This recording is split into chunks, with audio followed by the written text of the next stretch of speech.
ध्यान से शक्ति का संचय होता है। ध्यान से रस की उत्पत्ति होती है और ध्यान से परमात्मा ज्ञान में स्थिति होती है। इसीलिए शिव जी भगवान बोलते हैं पार्वती को, नास्ति ध्यानम समम तीर्थम। तीर्थ में शरीर नहाता है, लेकिन ध्यान में हम स्वयं परमात्मा शांति में नहाते हैं। यज्ञ करने से वस्तु स्वाहा होती है, वातावरण शुद्ध होता है, लेकिन ध्यान से विकार स्वाहा होते और हम स्वयं शुद्ध होते हैं। तो ध्यान में एक तो एकाग्रता का उद्देश्य होता है, शक्ति पाना।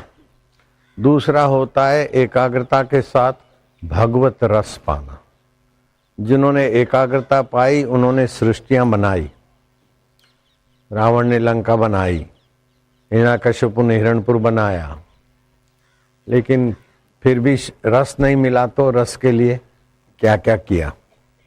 लेकिन शबरी भीलन ने ध्यान भी किया, न सृष्टि बनाई न लंका बनाई। ऐसा रसीला जीवन हुआ प्रेम रस से कि राम जी जूठे बेर खाते। तो मेरा उद्देश्य ध्यान करके तपस्या करके तुम शक्तिशाली बन जाओ और ऐसे बन के दिखाओ, ऐसे बन के दिखाओ, ये उद्देश्य नहीं है।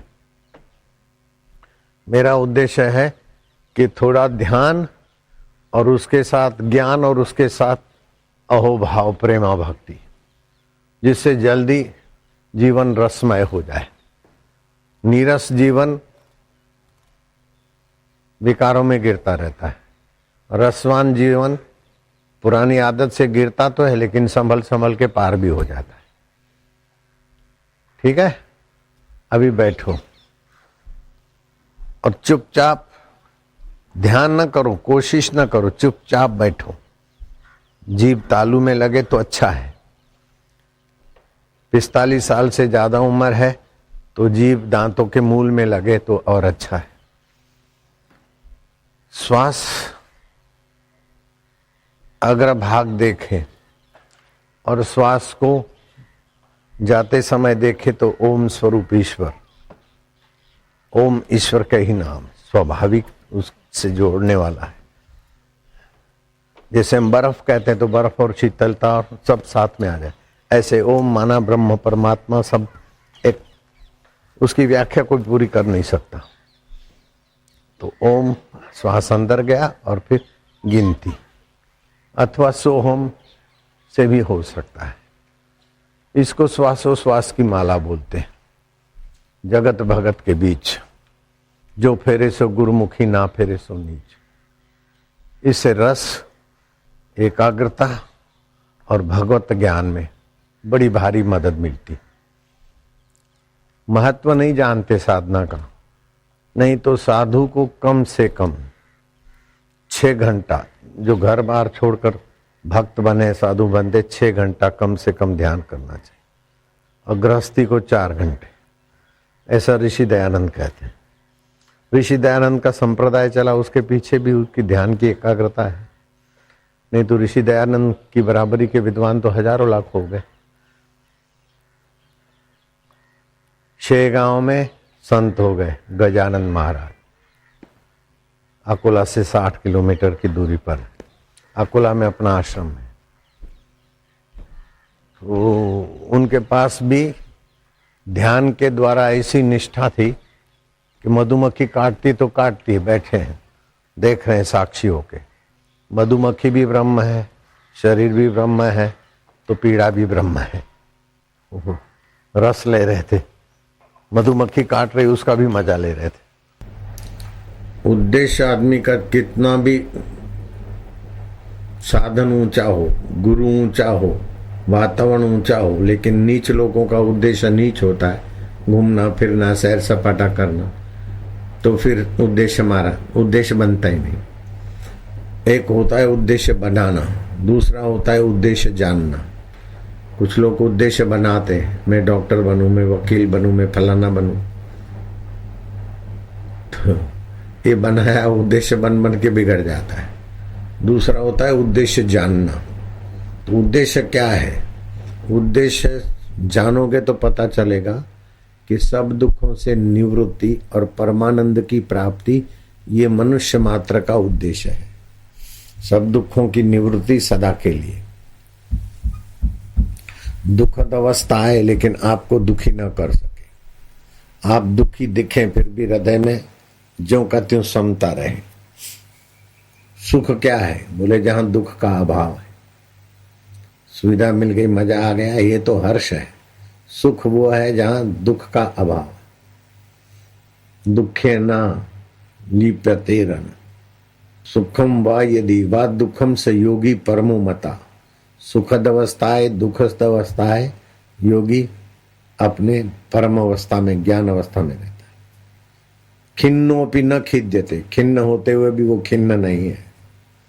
रुष्टोपि न रुष्यते, रुष्ट होते हुए भी वो रुष्ट नहीं है। ऐसी अवस्था है समता की। धीरो न द्वेष्टि संसारम, वो धीर पुरुष संसार की किसी अवस्था से द्वेष नहीं करता। आत्मा नाम न दीक्षति, आत्मा को चाहता नहीं क्योंकि तो स्वयं आत्म स्वरूप है। हर्षम अमहर्ष विनिर्मुक्ता, हर्ष सुखद अवस्था और क्लेश वाली अवस्था में दिखता है, करेगा फिर भी विनिर्मुक्त रहता है। तस्य तुलना के न जायते, उस आत्मवेता साक्षात्कारी पुरुष की तुलना किससे करोगे? कुछ लोग सोचते कि ध्यान लग जाए, मुझे कुछ पता न चले तो फिर तो तू मुर्दा बनेगा। ध्यान में भी तो पता चलेगा, आनंद का अनुभव होगा। ऐसा हो जाए, ऐसा हो जाए, ये सब कपोल कल्पनाएं हैं। ध्यान उसी का सफल होगा जिसका उद्देश्य ईश्वर प्राप्ति। दूसरों का भी ध्यान सफल होगा जिनका उद्देश्य तपस्या प्राप्ति। तीसरों का भी सफल होगा ध्यान जिनका उद्देश्य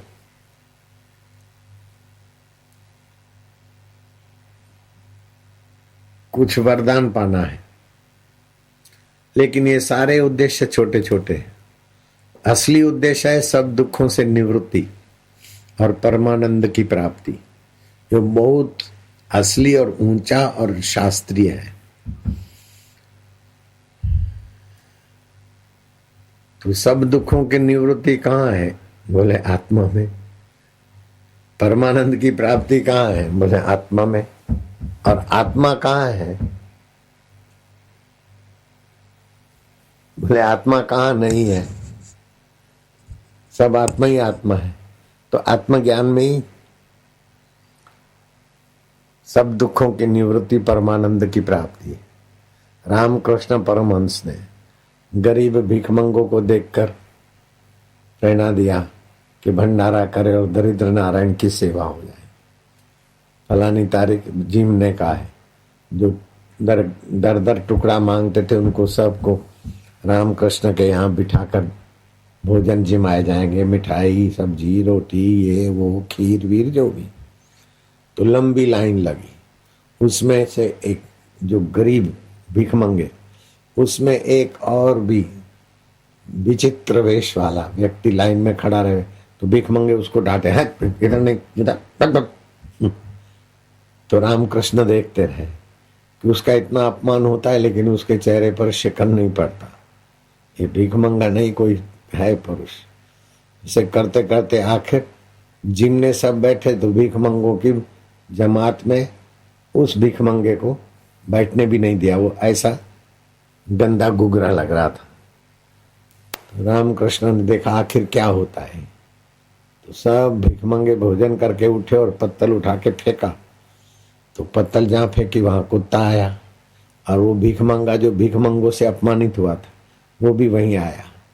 तो कुत्ता भी खा रहा है पत्तल और वो भिखमंगे ने भी एक हाथ कुत्ते के गले में और एक हाथ से वो भी खा रहा है। रामकृष्ण ने हृदय को बुलाया, बोले तू बोलता है ना जो ज्ञान सिद्ध योग सिद्ध वो महापुरुष है, जाओ उसके चरण पढ़ो और उनसे प्रश्न करो कि आत्मज्ञान क्या होता है, साक्षात्कार क्या होता है, ब्राह्मी स्थिति क्या होता है। जाके नम्रता से प्रश्न किया। तो वो जो भीख मंगों से अपमानित हुआ था उस पुरुष ने जरा आंख उठा कर हृदय के सामने देखा। तो हृदय को लगा कि तो बड़े सूझबूझ के धनी। बोले महाराज जी आत्मज्ञानी का क्या लक्षण है? बोले गंगा जल और नाली का जल में फर्क न देखे, सब वासुदेव दिखे। डांटने वाला भी वासुदेव, डांट पड़ती वो भी वासुदेव, कुत्ता भी वासुदेव, पत्थर भी वासुदेव, सब वासुदेव वासुदेव। ऐसी ऊंची अनुभव की यात्रा, बाप रे बाप। तोतापुरी गुरु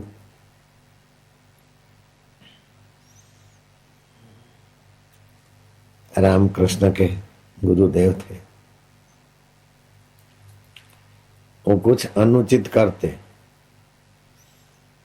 तो उनको गुस्सा आ जाता, क्योंकि वो धूनी सेकते थे। अब गुस्सा आ जाता था तो मैं तुमको बताता हूँ, जो धूनी सेकते हैं और धूप में ज्यादा रहते हैं तो पित्त बढ़ जाता है, तो पित्त बढ़ जाता है तो स्वभाव में गुस्सा होता है, कफ बढ़ जाता है तो स्वभाव में ममता होती, वायु बढ़ जाता है तो स्वभाव में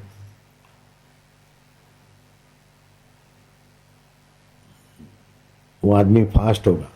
वायु प्रकृति का ड्राइवर फास्ट होगा, कफ प्रकृति का ड्राइवर शांत होगा, पित्त प्रकृति का आदमी क्रोधी होगा, वो मोही होगा, वो ये होगा। तो ये सब प्रकृति पांच भूतों की होती है, वो मन पर असर पड़ता है उसका। तो एक आदमी ने कोई गलती की, बाबा के आगे बैठा और कुछ ऐसा, तो बाबा ने उठाया चिमटा, वो आदमी भागा, बाबा भी उसके पास पीछे भागे। कौन बाबा? तोतापुरी बाबा। रामकृष्ण देखते रहे तो तेजी से भाग गया, और ये महाराज बड़ी उम्र के थे, वो भाग गया। चिमटा लेकर वापस आए तो रामकृष्ण हंसने लगे। तू हंसता है? 2-3 चिमटे रामकृष्ण को रख दिए पीठ पे तोतापुरी गुरु ने। तो रामकृष्ण लंबे पड़ गए चरणों पे, आज मैं धन्य हो गया,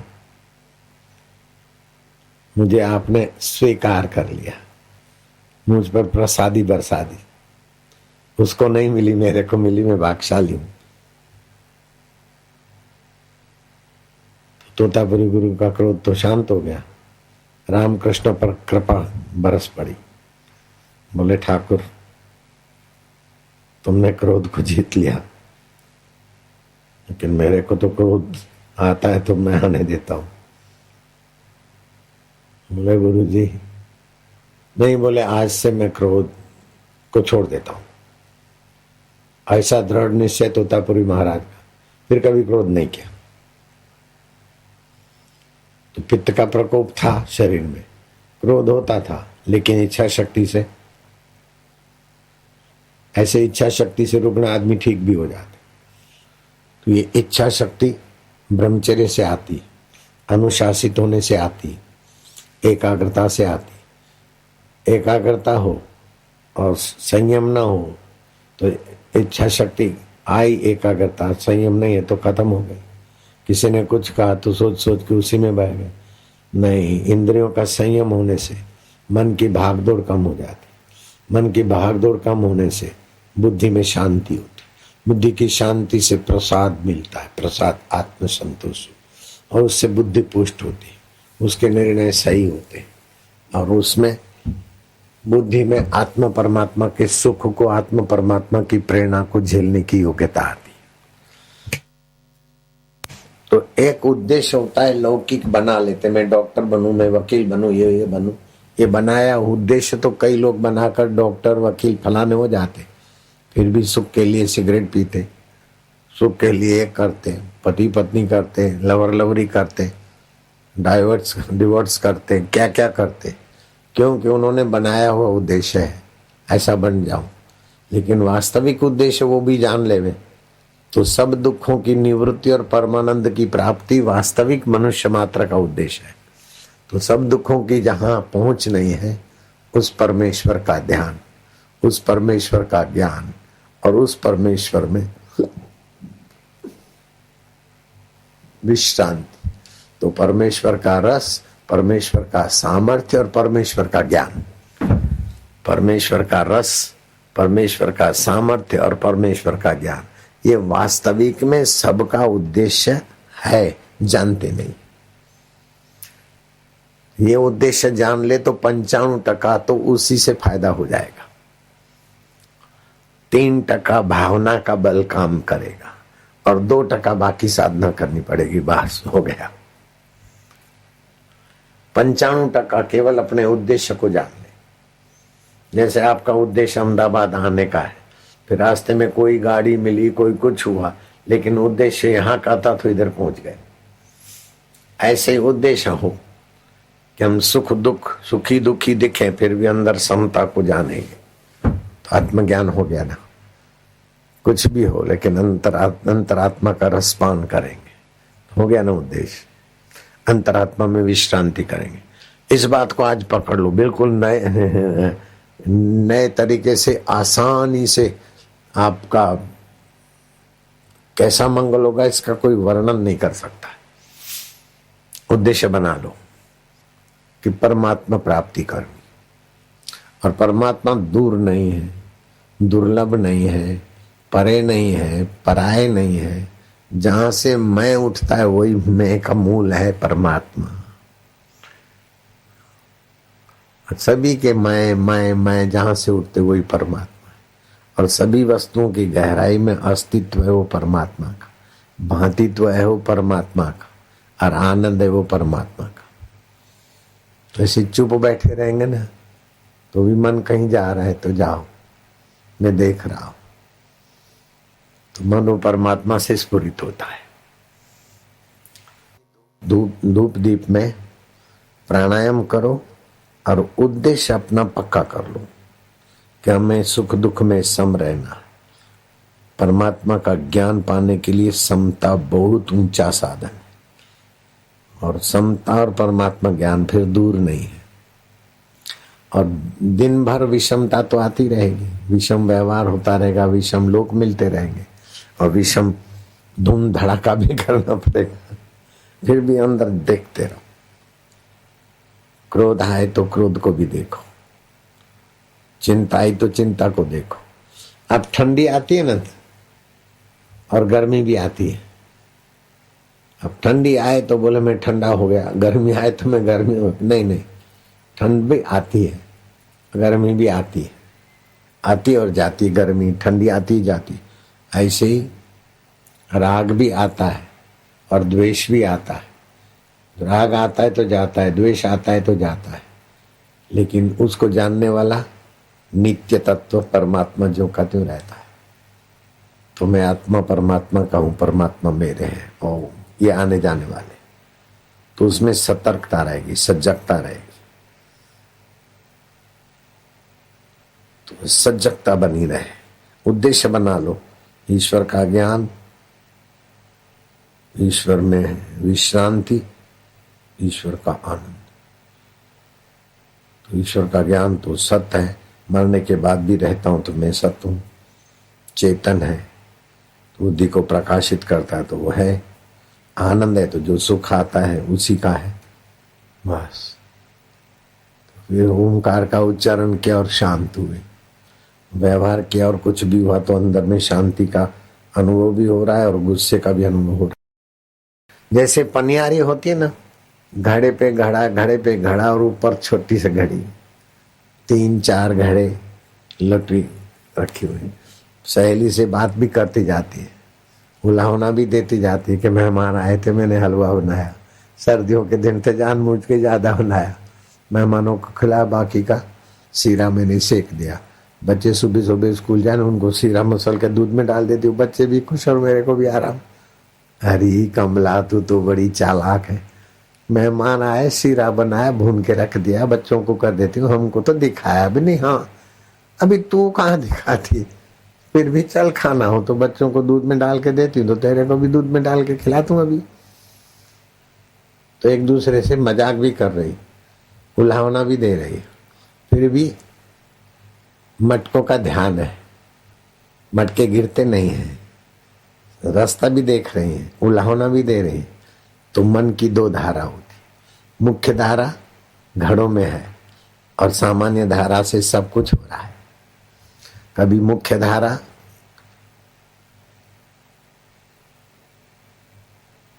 व्यवहार में है तो सामान्य धारा उधर है, सामान्य धारा उधर है तो घड़ा गिर गया। कभी जहाँ सामान्य धारा है, वृत्ति है, वहां कभी गड़बड़ हो जाती है, लेकिन जहाँ मुख्य वृत्ति और सामान्य वृत्ति होती है वो एकाग्रता हो जाती है। जहाँ सामान्य धारा और मुख्य धारा भिन्न भिन्न होती है तो फिर थोड़ी धारणा होती है, व्यवहार होता है, तो दोनों धाराएं भी आ जाती है। ऐसी अवस्था होती है, थोड़ा देर रहती है लेकिन ऐसी अवस्था होती है, उससे साधक का अंतःकरण शुद्ध और पुष्ट और बलवान हो जाता है। दोनों धाराएं एक तरफ लगाने के लिए त्राटक मैं करता था।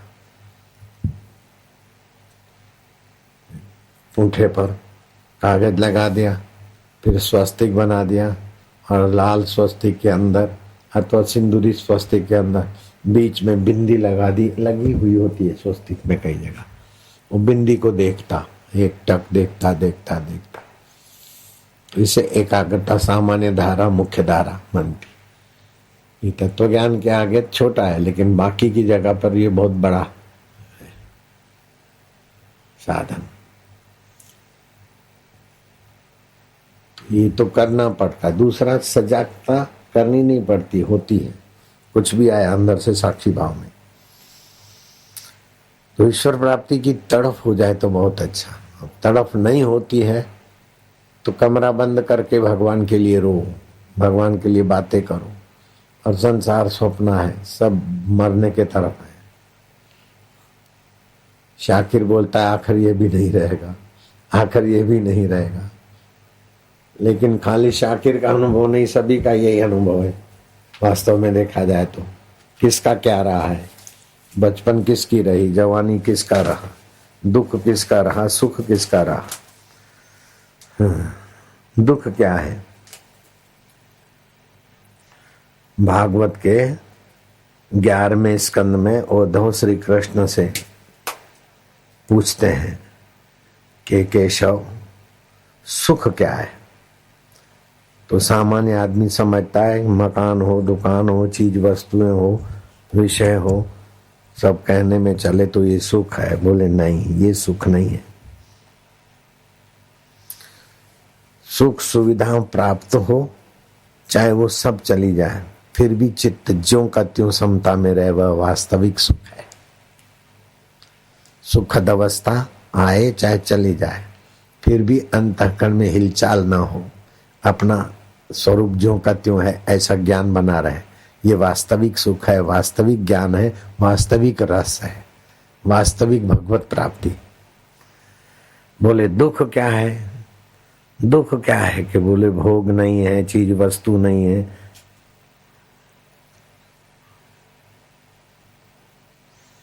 वो दुख है? बोले नहीं।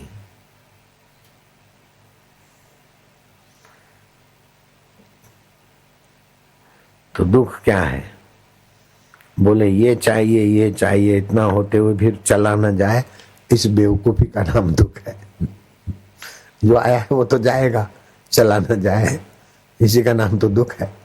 अवस्था बनी रहे, चीज बनी रहे, मेरी पत्नी बनी रहे, मेरा पति बना रहे, मेरा पति मर गया, मैं विधवा हो गई, मेरी श्रद्धा टूट गई, तो ये बेवकूफी तो है ना। पति तो गया, अब रोने से पति का आत्मा भटकेगा, तेरा आत्मा भटकेगा, तेरी श्रद्धा गई।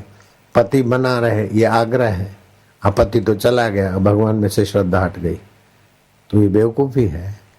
बोले पंडित कौन है? और उन्होंने ऐसे सुंदर प्रश्न किए। बोले बड़े बड़े शास्त्र जानता है, बड़ा बड़ा ज्ञान का धनी है, ऐसे पंडित तो काशी में मिलेंगे। 2-5 रुपया देके दक्षिणा किसी को भी बुला लो, न्यायाचार्य, वेदांताचार्य, षड्दर्शनाचार्य, वो जमाने में 2-5 रुपया, अभी तो 5-25 रुपये दे दो तो कोई भी पंडित।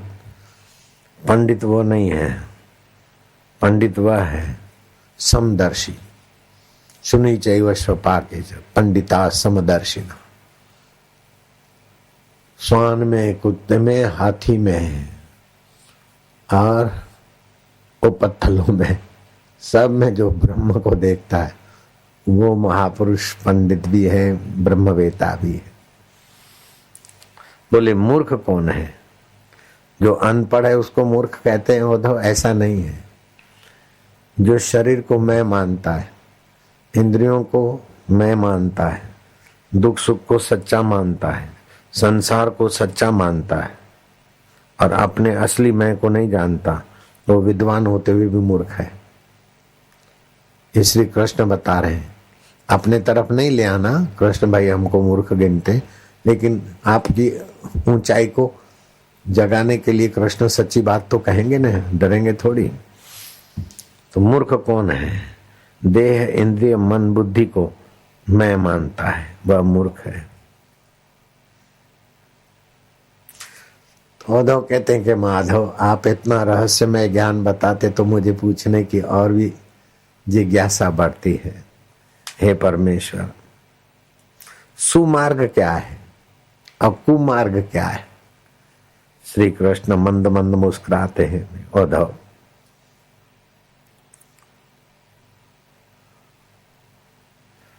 परमात्मा प्राप्ति का निश्चय करना अर्थात परमात्मा रस, परमात्मा ज्ञान और परमात्मा शांति।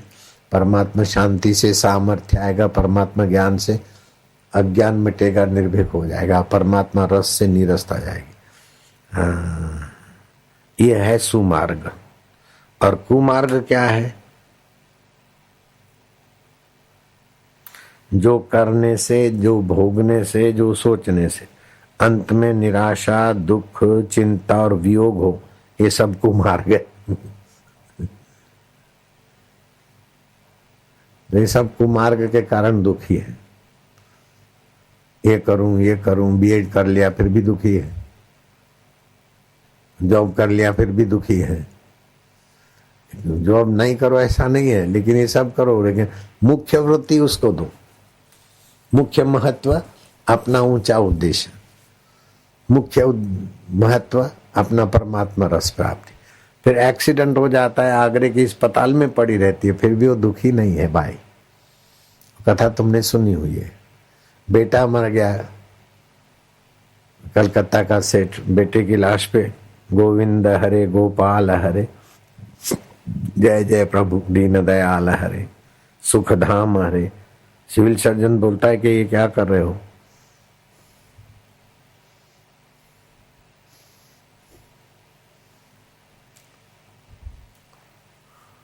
जय दयाल का सेरा, तुम्हारा बेटा मर गया, तुम यहाँ कीर्तन कर रहे हो, हाँ, दीन दयाल हरे सुख धाम हरे। बोले हाँ क्यों नहीं, जो भी है सुख धाम की ऐसी लीला है। बेटे का शरीर बदला, बेटा का आत्मा तो ज्यों का त्यों है। मैं काहे को दुखी हूँ, हाय बेटा मर गया, तो इससे उसका चित्त भटकेगा और मैं भी अशांत होऊंगा। जो हो गया वाह वाह। तो अपने आनंद को, अपने शांति को, अपने ज्ञान को जो बरकरार रखने का मुख्य इरादा रखता है। फिर लौकिक इरादे में तो कभी कभी अन्यथा भी होता है। एक आत्मज्ञानी संत थे, घर में ही रहते थे, टोपन दास। बोले संसार स्वप्न है, पंचभौतिक शरीर है, 5 भूतों में मिलता है, कोई देर मिले कोई सबेर मिले। ऐसा सत्संग हुआ और थोड़ी देर के बाद खबर आई तुम्हारा पोता मर गया। तो बहू रो रही है, बेटा रो रहा है। तो टोपन दास गया, सत्संगी भी गए जो बगीचे में सुनते थे। टोपन दास ने तो क्या हल्ला चालू करा, हाय रे हाय मैं तो लुट गया, क्या मेरा बुढ़ापा, हरे भगवान तूने क्या कर दिया, मेरे पोते को उठा लिया, मैं इधर पड़ा हूं तो भूल गया क्या, पोते को वापस कर दे, मुझे उठा ले, ये कहीं गलती हो गई जमदूतों की, अरे ऐसा करके अशर्म बना दिया। सत्संगी दंग रह गए कि इतने बड़े संत आदमी, हम तो इनकी एक एक बात भगवान के वचन मानते थे, पोता मर गया तो इतना हल्ला गुल्ला करते। वो जो बहू रो रही थी, बेटा रो रहा था, मतलब पोते का बाप और पोते की माँ रो रही थी, और उनके पड़ोसी और मित्र रो रहे थे। सब के सब चुप हो गए। सभी उनको समझाने के लिए, सांत्वना देने के लिए लग गए। 2 दिन के बाद सत्संग में गए तो सत्संगियों ने कहा कि संसार तो मिथ्या है। बोले हाँ बिल्कुल, उसको सत्य मानता है वो मूर्ख है, और जन्म मरण तो बोले खेल है। तो बोले आप तो अपना पोता मर गया तो इतना रो रहे थे। बोले अभी चुप रहो, 1-2 दिन अभी शांति करो। क्योंकि सत्संग में वो जो पोता मरा तो मेहमान भी आए हुए थे वो भी बैठे थे। वो मेहमान चले गए। फिर बोला कि पागल हुए हो, संसार खेल है, सब मिथ्या है, तो रोना भी मिथ्या है। ने वो लोग तो सच्चा मान के परेशान हो रहे थे। एक एक को चुप कराता तो मेरा तो सिर दर्द हो जाता और रोते कि तुमको तो तैयार भोजन मिलता है, बेटा हमारा गया, तुम्हारे को क्या। उनकी सहेलियां भी मेरे को रोकती टोकती। मैंने तो जानबूझ के, मैं तो समझ के जरा हशर किया तो सब चुप हो गए और सारा घर का माहौल मेरे को चुप कराने में और व्यवस्था करने में लग गए। तो ज्ञानी रोता है फिर भी नहीं रोता। खिद्यो भी न खिन्नते। अभी देखो खिन्ने हो गए, कितना माहौल अच्छा बन गया ना। अंतःकरण में जो खाते हो, उठत बैठत ओई उठाने, कहत कबीर हम उसी ठिकाने। तो ये जो उद्देश्य समझ लेता है भगवत ज्ञान, तो समाधि में रहेगा तो विक्षेप आएगा तो दुखी हो जाएगा। लेकिन समाधि के साथ ज्ञान का उद्देश्य, तो आपको रस भी चाहिए, बल भी चाहिए और ज्ञान भी चाहिए। ये वास्तविक में आपकी मांग है, ये आपको पता नहीं चलता। आप पराधीनता नहीं चाहते, निर्बलता नहीं चाहते, तो एकाग्रता से आपका बल बढ़ेगा। भगवान को अपना मानने से आपकी प्रीति बढ़ेगी और भगवत तत्व का ज्ञान से आप मौत से भी निर्भीक हो जाओगे। आपकी कभी मौत हो ही नहीं सकती, भगवान भी आपको नहीं मार सकते, क्योंकि आपका आत्मा परमेश्वर का आत्मा एक ही तो है। घड़े को तो तुम मार सकते हो, लेकिन घड़े के आकाश को तो महाकाश भी नहीं मार सकता। तो जब तुम नहीं मर सकते तो ऐसा मत समझना कि शरीर नहीं मर सकता। शरीर तो घड़ा है, लेकिन शरीर के अंदर जो चिद घन आनंद चैतन्य है, वो चिदानंद चिदाकाश और चित्ताकाश एक ही है। चित्त में जो फूरना होता है तो चित्ताकाश है, और चिदाकाश में जो सृष्टि का फूरना होता है उथल पाता है, वो चिदाकाश एक ही चीज है। भूताकाश, चित्ताकाश, चिदाकाश, लेकिन ये तीनों चिदाकाश में ही है। भूताकाश भी चिदाकाश में है, चित्ताकाश भी चिदाकाश में, और चिदाकाश सार तत्व है। चित्त नहीं है तो चित्ताकाश नहीं, 5 भूत नहीं तो भूताकाश नहीं, लेकिन चिदाकाश ज्यों का त्यों है। वही मैं हूं, ये ज्ञान होना चाहिए। समाधि में ज्ञान नहीं, उसमें विश्रांति तो होती, लेकिन तत्व ज्ञान चाहिए। नहीं तो 60-60 हजार वर्ष की समाधि के बाद भी रावण की क्या हालत हो गई। तो परमात्मा तत्व का ज्ञान, एकाग्रता एक बात है, लेकिन एकाग्रता और अनेकाग्रता का जो साक्षी है वो आत्मा चैतन्य मैं हूं, और वो विभु व्याप्त हूं। यहाँ वाणी तो मैं कितनी भी बोलूंगा, पूर्ण वर्णन नहीं होता। इसलिए गुरुवाणी ने कहा मत करो वर्णन, भर बेअंत है। उसके करीब करीब की बात होती है।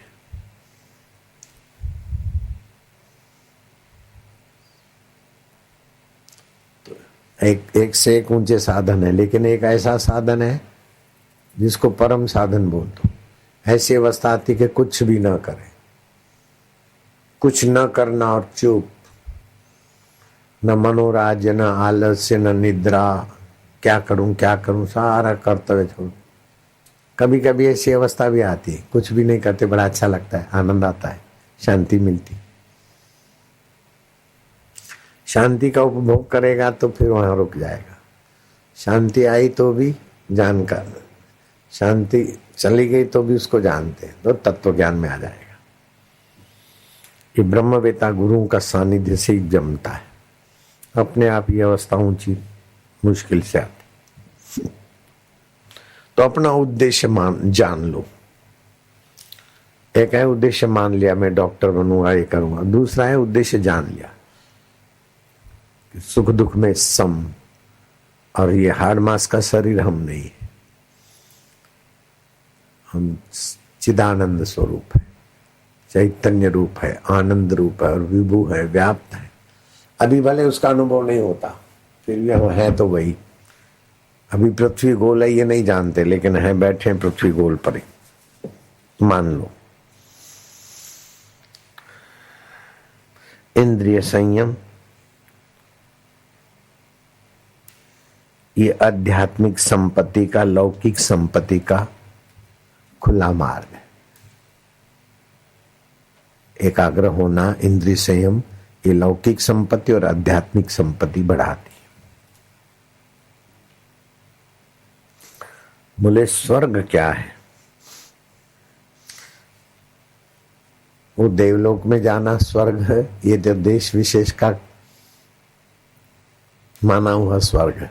वास्तविक स्वर्ग क्या है? बोले वास्तविक स्वर्ग अंतःकरण का सत्व गुणमय होना और हृदय में ज्ञान का प्रकाश हो, सुख दुख में समता और ज्ञान का प्रकाश और आनंद रहे, ये वास्तविक स्वर्ग है। ऐसा पुरुष नरक में भी जाएगा तो स्वर्ग हो जाएगा। एक बार श्री कृष्ण ने युधिष्ठिर और दूसरे कुछ ऐसे निकटवर्ती बैठे थे। युधिष्ठिर, तुमको 5 मूर्खों के साथ स्वर्ग में भेज दें तो तामसी राजसी व्यक्तियों के साथ स्वर्ग में भेज दें तो सुखी रहोगे, कि सात्विक लोगों के साथ तुम्हें नरक में भेजें तो सुखी रहोगे? बोले प्रभु जी ये कैसा आप विनोद कर रहे हैं? तामसी लोग तो स्वर्ग में होगे तो भी नरक हो जाएगा, और सात्विक लोग नरक में भी होंगे तो भी स्वर्ग हो जाएगा। अभी देखो घर की सुविधा नहीं है, लेकिन सत्संगी सात्विक ट्यूनिंग वाले लोग हैं तो यहाँ स्वर्गीय सुख हो रहा है। और घर में पति कोई अलग मार्ग का, पत्नी अलग मार्ग की, बेटा कुछ चाहता है तो घर में जाते तो टेंशन नरक हो जाता है। तो सत्वगुण होना स्वर्ग है और तमोगुण रजोगुण आना नरक हो जाता है। लेकिन स्वर्ग नरक ये दोनों आते जाते हैं, फिर भी जो ज्यों का त्यों रहता है उसमें स्थिति होती है तो स्वर्ग नरक से भी पार पहुंच जाता है।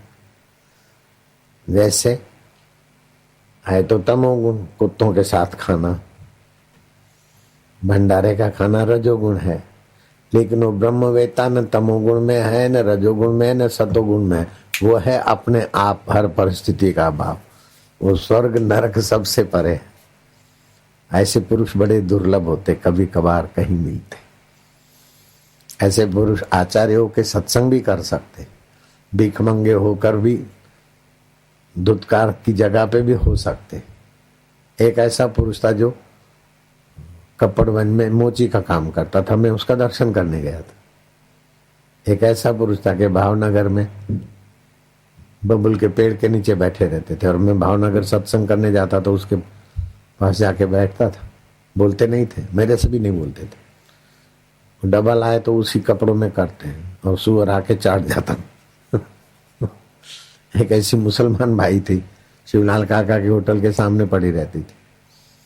मेरे को पता चला, मैं क्या अब मैं उधर कैसे जाऊं उसका दर्शन करने। वो बेचारी स्वयं आ गई, आधा घंटे में खबर पड़ी कि आश्रम के बाहर बैठी है।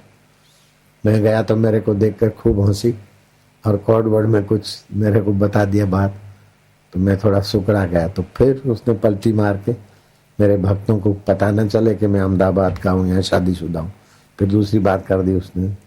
मुसलमान भाई थी। तो जिसको अपना उद्देश्य की का पता है और जो तत्पर हो जाता है पाने को, उसके लिए चाहे मुसलमान हो चाहे कोई हो, उसके लिए ईश्वर प्राप्ति सुलभ हो जाती है। संसार को तो हम चाहते हैं, संसार हमको नहीं चाहता, लेकिन ईश्वर को जो हमने चाहा तो ईश्वर भी हमको चाहते। संसार तो जड़ चीज है, प्रकृति की है, लेकिन ईश्वर तो चेतन है, अंतर्यामी। तो हम ईश्वर को चाहते हैं तो रास्ता बनता जाता है, लेकिन अपने बल से ईश्वर को चाहते नहीं, अपने बल से प्रयत्न करें, बाकी तो कहेंगे भगवान आप ही मिलोगे, आप ही कृपा करोगे, बाकी बात है। सो जाने जासु देव जना ही, जानत तुम्हें हो जाए। तुम्हें वही पा सकता है, जान सकता है जिस पर तुम मेहरबान होते हो। ऐसे भगवान से अपना नाता तो है, खाली सुमरण करो। भगवान का होना तो है ही है, लेकिन भगवान की स्मृति बड़ा गया फायदा देती, भगवान की प्रीति बड़ा फायदा देती, और भगवान का ज्ञान तो भगवान ही बना देता है। ब्रह्म का ज्ञान ब्रह्म बना देगा। उद्धव ने कहा प्रभु नरक क्या है? बोले अंतःकरण की तमस अवस्था, रजस अवस्था, सूझबूझ न पड़ना, ये नरक है। तो हे वासुदेव, सच्चा बंधु कौन है?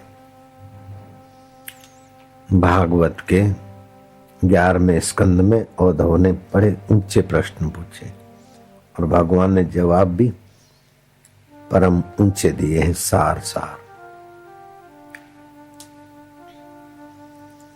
सच्चा बंधु कौन है?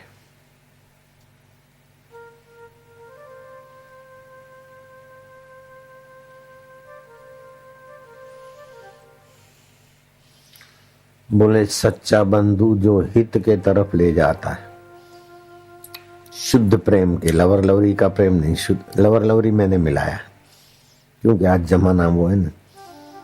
तो जो हित के तरफ, शुद्ध प्रेम के तरफ, भलाई के मार्ग के तरफ ले जाता है, वह गुरु ही सच्चा बंधु है, सच्चा मित्र है, सखा, संबंधी, सच्चे में सच्चा, सब कुछ वही है। इसीलिए गुरु को बोलते त्वमेव माता च पिता त्वमेव। माता पिता भी है, बंधु सखा भी, सर्वस्व वही है। सच्चा घर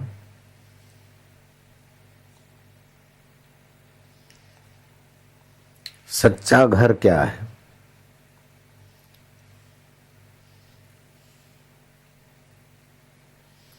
बोले इस जीवात्मा का तो घर शरीर ही है, घर नु घर, ये घर है। स्थूल घर भी है, मरने के बाद सूक्ष्म घर भी है, अपने साथ रहता है। बाहर का मकान मरने के बाद नहीं रहता, और घर से बाहर गए तो मकान साथ में नहीं चलता, ये शरीर तो मकान साथ में ही चलता है। सच्चा घर ये है, और इससे भी सच्चा घर अंतवाहक शरीर है, मरने के बाद भी रहता है।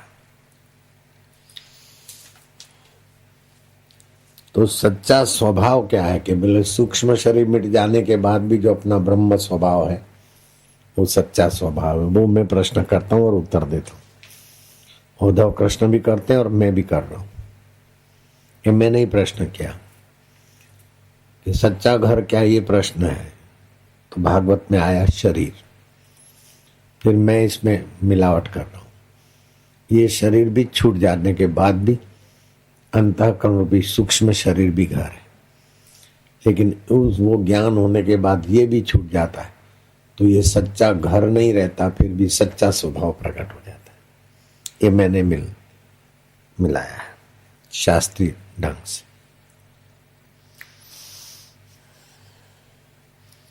सबसे बड़ा धनी कौन? जिसके पास मिलियन बिलियन ट्रिलियन हो। मूर्खों की नजर में, विषय विलासी की नजर में उसको धनवान मानते हैं। जिसके पास समाज को शोषण करके धन संपदा और मकान है, मिलियन बिलियन ट्रिलियन, उसको बड़ा धनी मानते हैं। लेकिन श्री कृष्ण कहते हैं जिसमें विनय है, ये विनय, जिसमें विनय है, क्षमा है, शांति है, भक्ति है,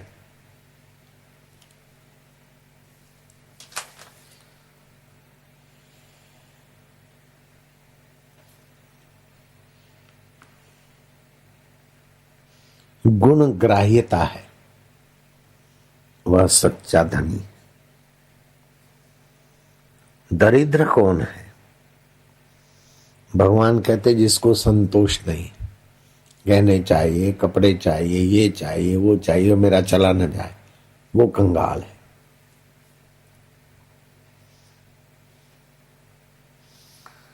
परम दरिद्र कौन है? दरिद्रता की मूर्ति कौन है? जिसके पास बहुत ख्वाहिशें हैं, डिजायर। और परम संपदावान कौन है? कोई डिजायर नहीं, कोई इच्छा नहीं। छोकरो करीस, नाम करूं, टेम करूं, वो भी इच्छा नहीं, वो परम धनी हो गया। कृपण कौन है? जिसकी इंद्रियां वश में नहीं, इधर उधर देखा, इधर उधर खाया, जैसा आया किया हुआ निर्णय छोड़े नहीं तो इंद्रिय संयम होगी। व्रत ले ले तो धनवान होगा। कृपण कौन? इंद्रियां वश में नहीं। सच्चा मालिक कौन है?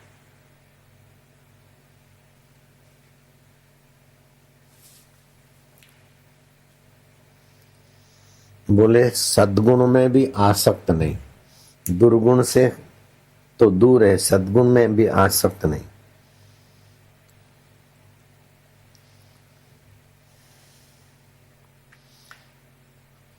रित क्या है? सत्य और मधुर वाणी रित है। पवित्रता क्या है? बोले देह अभिमान उत्पन्न हो, पवित्रता है। मैं शुद्ध हूं, सात्विक हूं, ये भी अपवित्रता है। मैं अपवित्र हूं, ये भी अपवित्रता है। और मैं पवित्र हूं, ये भी मैं पने का अपवित्रता है। पवित्रता का अभिमान न हो, वो पवित्रता। सच्चा धन क्या है? उद्धव, धर्म ही सच्चा धन है, उसी से विजय होती जीव की। लज्जा किसको बोलते हैं वासुदेव? बुरा कर्म करने में शर्म आए उसको बोलते लज्जा।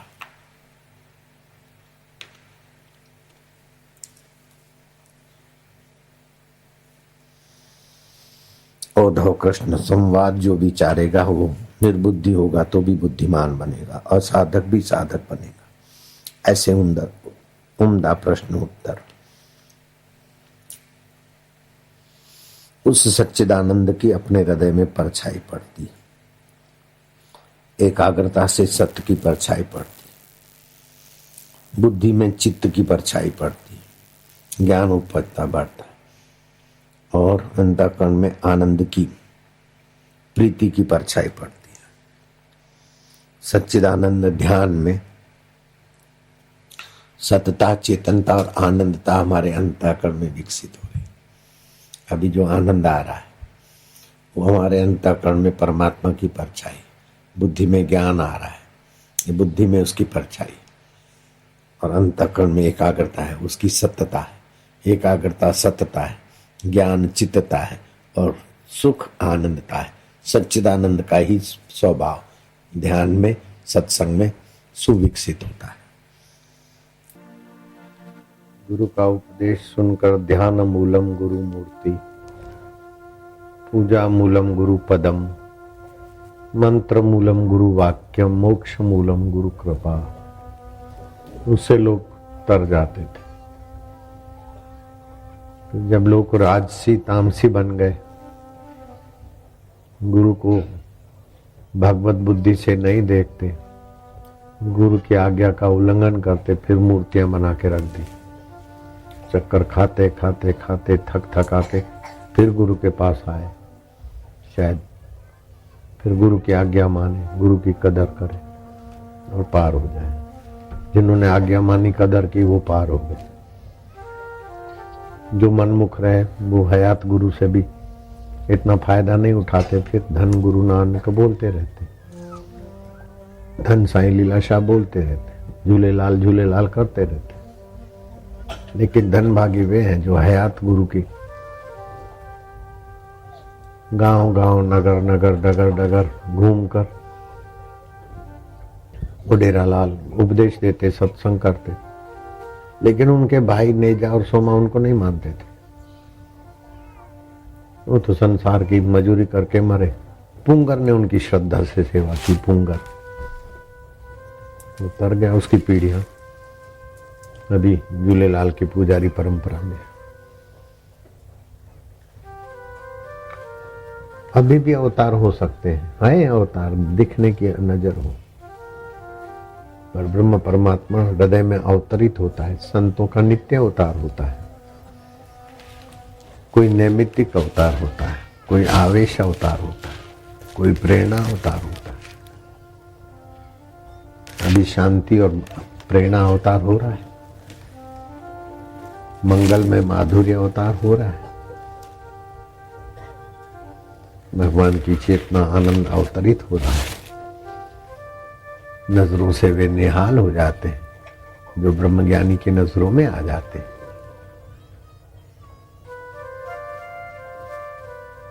ब्रह्मज्ञानी की दृष्टि अमृत वर्षी, ब्रह्मज्ञानी मुगत भुगत का दाता।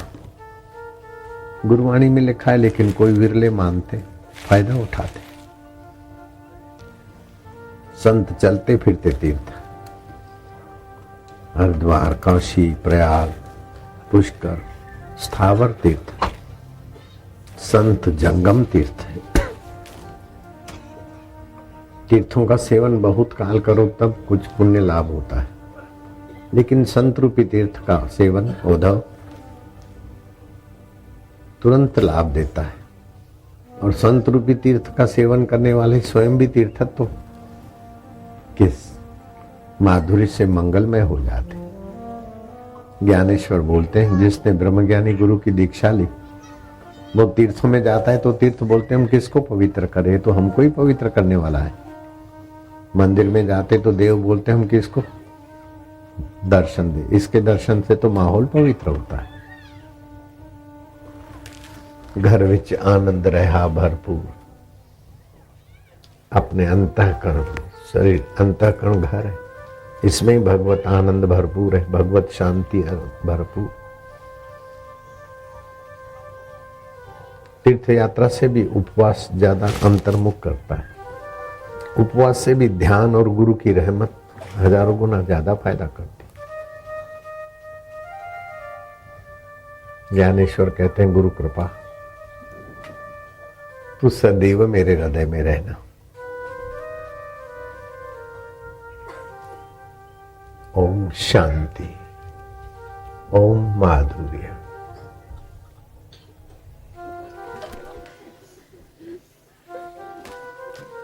जो सत्संग सुन लिया अपनी मैं के मूल में चले गए, बस हो गई मौज। ओम आनंद, ओम शांति। आज रे आनंद भयो, मारा सदगुरु आया पामणा, मारा जोगी आया पामणा, परमेश्वर आया पामणा।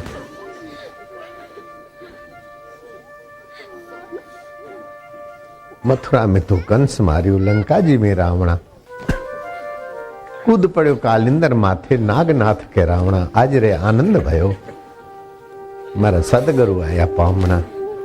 गोमती गाय रो दूध मंगाऊं, दूधरी खीर रंधावणा, खीरा खंडारा अमृत भोजन, गुरु जी ने जी मावणा, मारा जोगी ने जी मावणा। जिमाने वाले को जो आनंद मिलता है, मन ही मन जिमाने से भी आनंद आता है, माधुर्य आता है, अंतर मधुमय होता है, सुखमय होता है। संसार के विषय विकार तो जीव को बांधते, लेकिन गुरु भक्ति सारे बंधनों से छुड़ा देती है। संसार के रस तो विकार आते, लेकिन गुरु भक्ति का रस निर्विकार नारायण के स्वभाव में जगाता है। एवो दी देखाड़ वाला, एवो दी उगाड़, बुलावी हूं मारू ने तारा में डुबाड़। जुग जूना बंधन है ना, काई तो सुजाड़ वाला। ओम ओम प्रभु जी, ओम ओम प्यारे जी, ओम ओम आनंद देवा।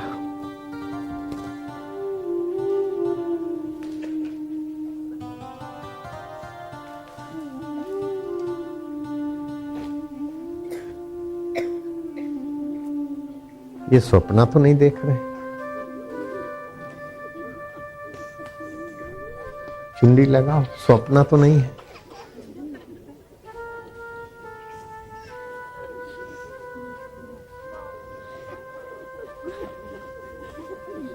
वो दरवेश कहता है कि शाकिर, शाकिर माना शुक्र गुजारने वाले, तुम जितने धनवान हो उतने नम्र हो, और जितने नम्र हो उतने तुम संतों के सेवा में लगे हो। 2 दिन मेरी सेवा की और 2 दिन का भोजन सामग्री मेरे साथ लेके चल रहे हो पहुंचाने को। तुम बड़े उदार हो। शाकिर कहता है ये भी नहीं रहेगा। हज से वापस लौटा तो देखा शाकिर का मकान और जायदाद गायब। लोगों से पूछा क्या है, बोले बाढ़ आई थी सब बह गया।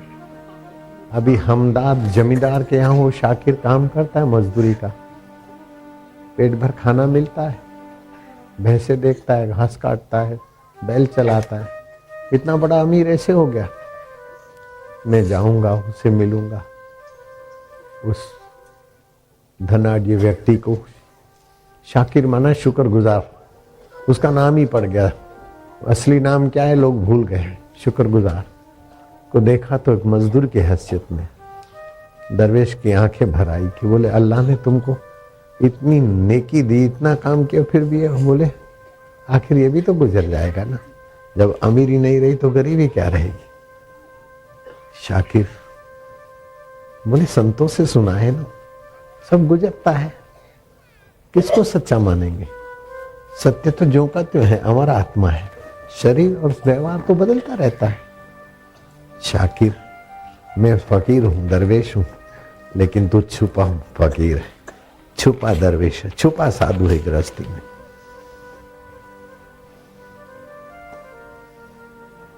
झोपड़ी में रहने को मिला, टाट पे सोने को मिला, रूखी रोटी चबाई।